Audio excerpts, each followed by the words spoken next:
children, welcome to online teaching from Devas International School. Myself श्रद्धा ठाकुर। आज मैं आपको बच्चों चैप्टर नंबर 2 स्टार्ट करूँगी। क्या करूँगी? Chapter number 2। पर उससे पहले हम क्या करेंगे? चैप्टर नंबर 1 का रिवीजन करेंगे। पता है ना कि पहले नंबर 2 स्टार्ट कर दूँ? नहीं, सबसे पहले हम क्या करेंगे, उसके थोड़े रिवीजन कर लेते हैं। तो मैंने बच्चों आपको हमारी फर्स्ट चैप्टर क्या थे, पोयम, तो मैंने आपको पोयम लर्न करवाई थी। पोयम को हमने रीड किया था और मैंने आपको उसे एक्सप्लेन किया था। उसके बाद मैंने आपको CW की नोट में उसके शब्दार्थ और उसके क्वेश्चन आंसर लिखाए थे। हमने टेक्स्ट बुक में भी राइट किया था ना सबने मेरे साथ साथ राइट। अब उसके बाद और मैंने उसकी वर्कशीट भी करवाई थी। तो सभी ने अपनी हिंदी की नोटबुक कंप्लीट कर ली होगी चैप्टर नंबर 1 और उसके साथ साथ हिंदी का होमवर्क भी कंप्लीट कर लिया होगा। ओके, तो ठीक है, अब हम चैप्टर नंबर 2 पढ़ेंगे। तो आज का हमारा चैप्टर है चैप्टर नंबर 2, नटखट मंगरू। नटखट मंगरू, नटखट मंगरू मतलब, नटखट का मतलब होता है एकदम शरारती बच्चा और मंगरू उसका नाम है। तो नटखट मतलब एकदम शरारत करना, जो एकदम मस्ती करता है।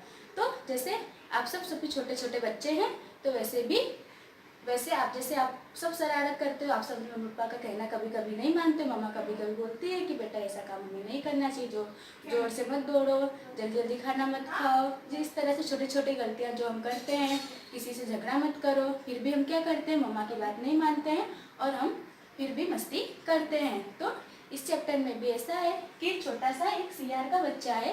एक प्राणी के बच्चे की बात की गई है जो एकदम छोटा सा है और वो भी क्या होता है, बहुत नटखट होता है।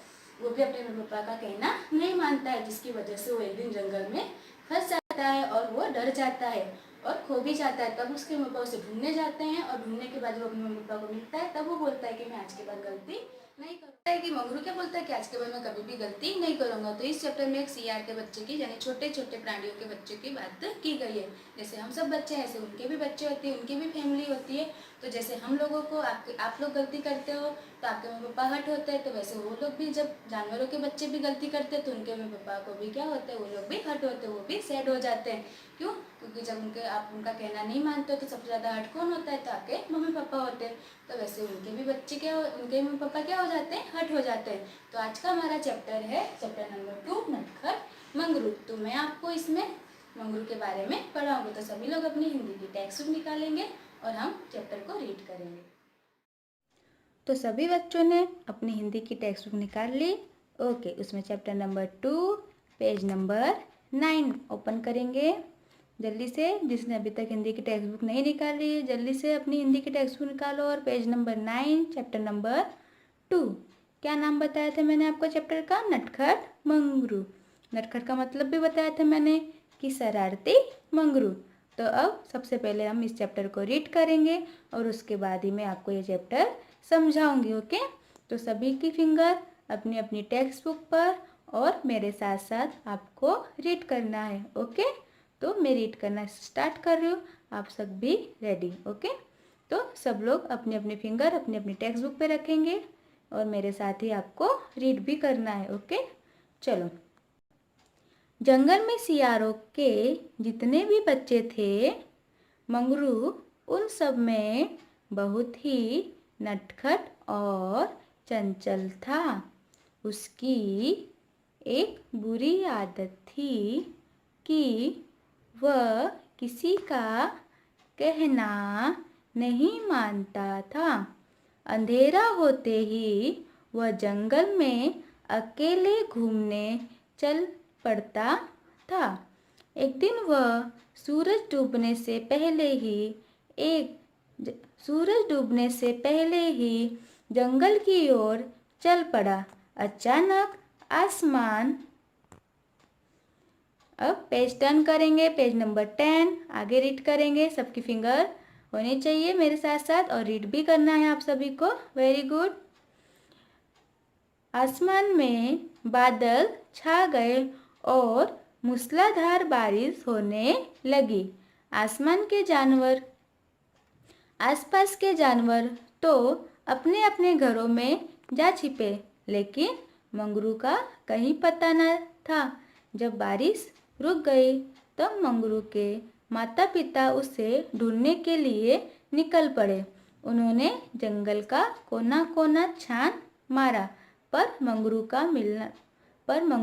न मिला। आगे रीड करेंगे।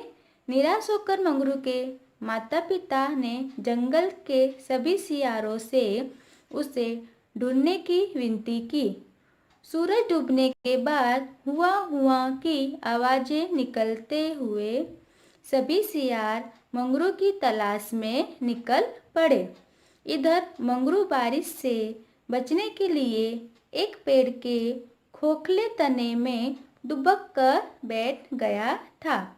जब उसने सियारों की हुआ सुनी तो वह बाहर निकला। सभी सियारों के संग अपने माता पिता को देखकर उसकी जान में जान आई। तब उनसे लिपट रोने लगा। सबकी खुशी का ठिकाना न रहा। उस दिन से मंगरू ने प्रण किया कि वह कभी मनमानी नहीं करेगा और अपने माता पिता का कहना मानेगा। तो देखा ना, यहाँ पर हमने ये चैप्टर को रीड किया। अब मैं आपको ये चैप्टर एक्सप्लेन करूँगी। तो फिर से हम पेज नंबर 9 पे जाएंगे और वहाँ से मैं आपको ये चैप्टर रीड करूँगी और समझाऊँगी। तो पेज नंबर 9 फिर से ओपन किया हमने। ओके, अब मैं आपको ये चैप्टर एक्सप्लेन करूँगी, पर सबका ध्यान अपनी अपनी टेक्स्ट बुक में ही होना चाहिए।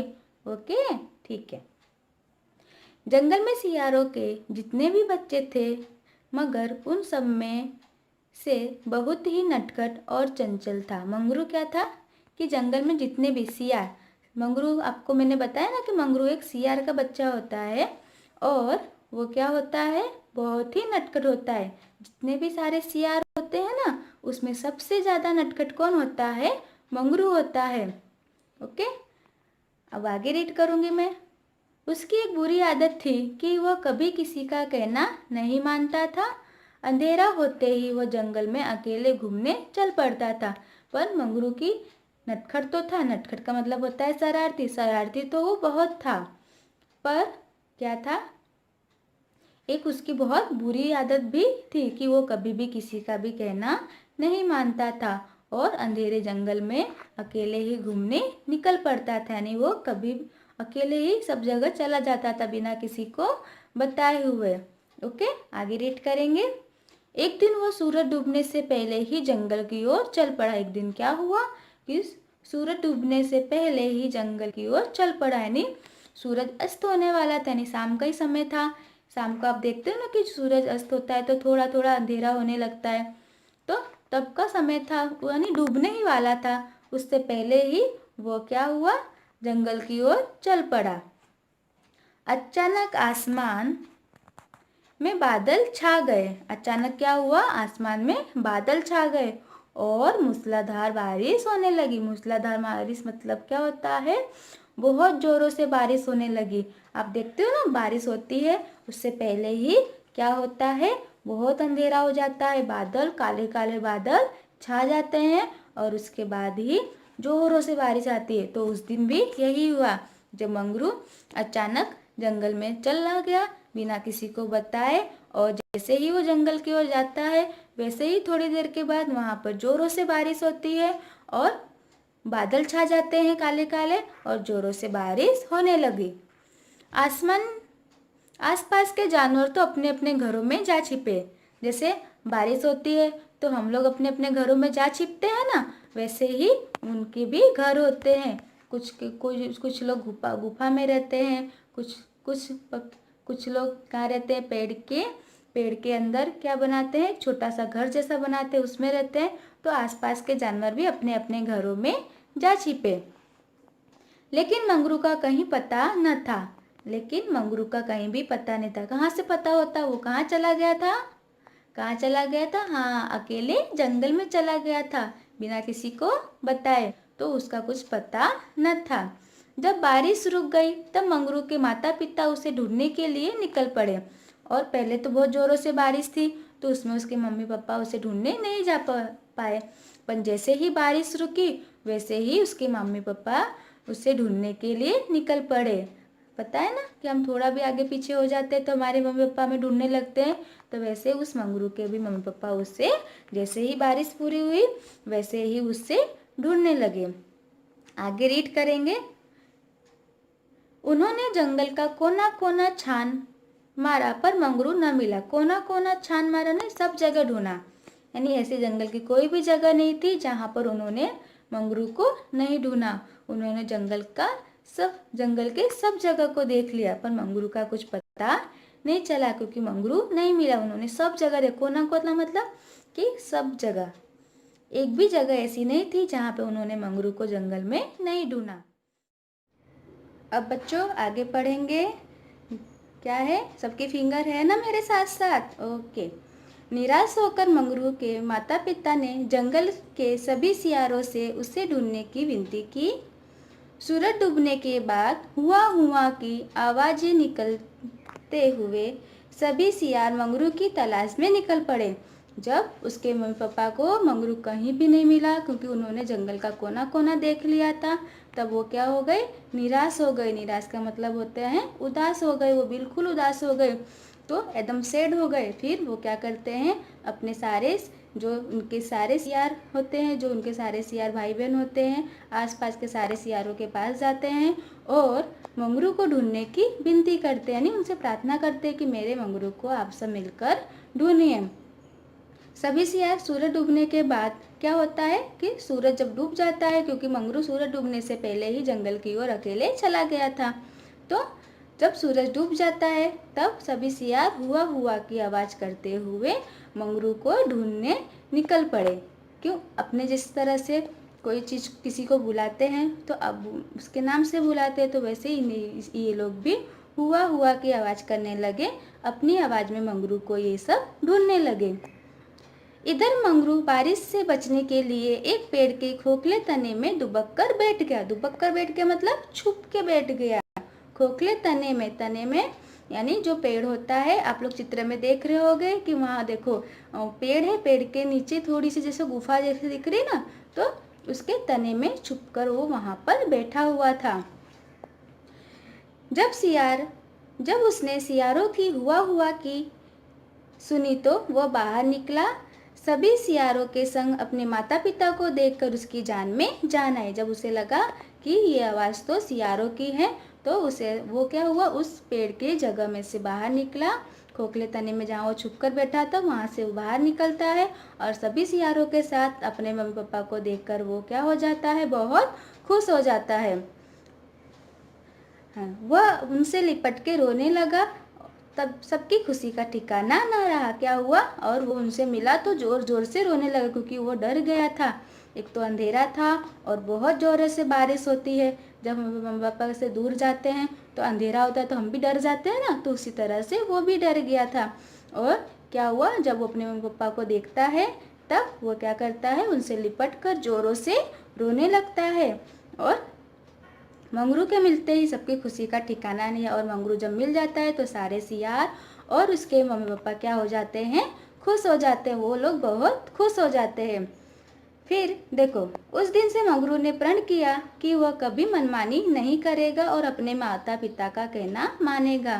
क्या था, उस दिन से मंगरू ने प्रण किया का मतलब होता है प्रतिज्ञा किया कि आज के बाद वो अपने मम्मी पापा को प्रॉमिस करता है कि आज के बाद मैं कभी भी मनमानी नहीं करूँगा और आपका हमेशा कहना मानूंगा। मैं कहीं भी जाऊंगा तो आपको बता के जाऊंगा और मैं सभी बड़ों का कहना भी मानूंगा, कभी भी अकेले कहीं नहीं जाऊंगा।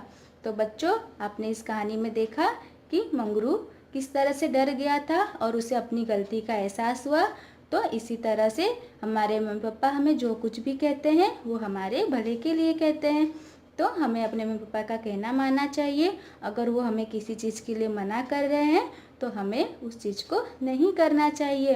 ओके, तो आप सभी ने मंगरू से सीखा ना कि हमें कभी भी कोई गलती नहीं करनी चाहिए, हमेशा अपने मम्मी पापा का कहना मानना चाहिए। कुछ भी काम करते हो तो उनसे हमें हमेशा पूछकर करना चाहिए। तो सभी बच्चे ने प्रतिज्ञा कर ली ना कि आज से वो कभी भी जिद नहीं करेंगे, ज़्यादा मस्ती नहीं करेंगे और हमें अपने मम्मी पापा को हैरान नहीं करेंगे। तो सभी को मस्त कहानी लगी ना ये वाली कि, और सभी ने इस कहानी से सीखा ना कि हमें किस तरह से रहना है, हमेशा गुड बॉय बनकर रहना है, हमेशा अपने मम्मी पापा का कहना मानना है। ओके। तो बच्चों अब हम हिंदी की CW की नोटबुक निकालेंगे और इस चैप्टर के शब्दार्थ को राइट करेंगे। ओके, तो बच्चों सभी ने अपनी हिंदी की नोटबुक निकाल ली। उसमें हमें नया चैप्टर लिखना है, चैप्टर नंबर 2। तो हमने न्यू पेज पे चैप्टर नंबर 2 राइट करेंगे।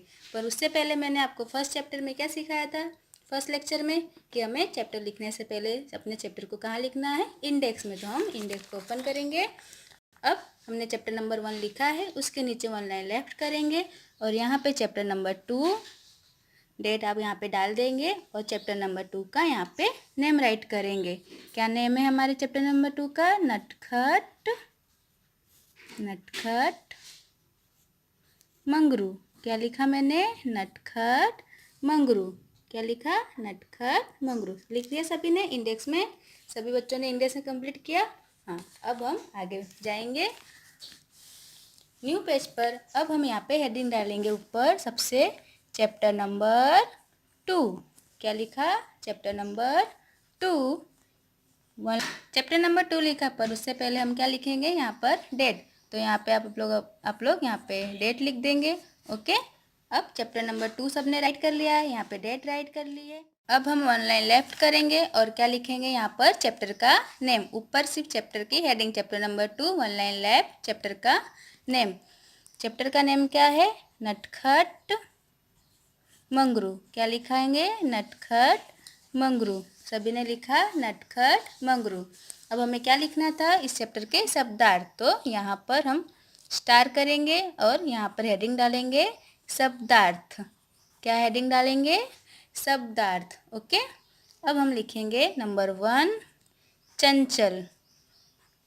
नंबर 1 चंचल डैश। चंचल का मतलब होता है अस्थिर। चंचल का मतलब होता है अस्थिर मन वाला, यानी जिसका मन एक जगह नहीं रुकता, अस्थिर मन वाला। अब 1 लाइन लेफ्ट करेंगे और यहाँ लिखेंगे नंबर 2 और यहाँ पे मैं लिखूँगी मूसलाधार। मूसलाधार का मैंने मतलब आपको बताया था एक्सप्लेन करते समय कि क्या होता है। जोरों की वर्षा, खूब जोरों की जब वर्षा होती है तब उसे हम बोलते हैं ना कि मूसलाधार बारिश पड़ी। तो यहाँ लिखेंगे जोरों की वर्षा। क्या लिखा हमने? जोरों की वर्षा। 1 लाइन फिर से लेफ्ट करेंगे और यहाँ लिखेंगे नंबर 3। नंबर 3 का होता है कोना कोना छान मारा। कोना कोना छान मारा लिखा सभी ने? कोना कोना छान मारा बराबर डैश लिखेंगे सब जगह ढूंढना। सब जगह ढूंढना। अब नंबर 4 लिखेंगे विनती। विनती का मतलब मैंने क्या बताया था आपको? विनती का मतलब क्या बताया था? प्रार्थना। विनती का मतलब क्या बताया था? प्रार्थना। तो सभी ने नंबर 4 तक लिखा विनती। विनती का मतलब प्रार्थना। नंबर 5 तलाश। नंबर 5 क्या लिखा मैंने? तलाश। तलाश का मतलब क्या हो जाता है? खोज। तलाश का मतलब क्या हो जाएगा? खोज। क्या लिखा हमने? तलाश का मतलब खोज। नंबर 6 में लिखेंगे दुबक्कर। दुबक्कर। क्या लिखेंगे? दुबक्कर। दुबक्कर मतलब होता है छिपकर। क्या होगा? छिपकर। तो सभी को 1 लाइन लेफ्ट करके इस तरह से शब्दार्थ लिखते जाना है मेरे साथ साथ। ओके, अब लिखेंगे नंबर 7। नंबर 7 में आएगा प्रण। क्या आएगा? प्रण। प्रण मतलब होता है प्रतिज्ञा। क्या लिखेंगे? प्रतिज्ञा। नंबर 8 1 लाइन लेफ्ट करते करते लिखेंगे हम सब। सभी लोग लिख रहे हो ना? सभी ने अच्छी सी राइटिंग में लिखना है। मनमानी। नंबर 8 क्या है? मनमानी। मनमानी का मतलब होता है अपनी इच्छा के अनुसार। अपनी इच्छा के अनुसार। तो मैं आपको एक बार फिर रिवाइज करा देती हूँ कि हमने क्या क्या लिखा है। फर्स्ट नंबर चंचल यानी अस्थिर मन वाला। सेकेंड नंबर मूसलाधार जोरों की वर्षा। थर्ड नंबर कोना कोना छान मारा यानी सब जगह ढूंढना। विनती, विनती का मतलब होता है प्रार्थना। तलाश, तलाश का मतलब होता है खोज। दुबक कर यानी छिप कर। प्रण, प्रण का मतलब होता है प्रतिज्ञा। मनमानी, मनमानी यानी अपनी इच्छा के अनुसार। तो सभी बच्चों ने हिंदी की नोटबुक में ये शब्दार्थ को राइट किया अच्छी सी हैंडराइटिंग में। ओके, अब आपका होमवर्क है कि आपको इस चैप्टर को 1 टाइम रीड करना है और ये वाली स्टोरी अपने पेरेंट्स को सुनानी है। ओके, तो आज का लेक्चर हमारा यहाँ पे फिनिश होता है।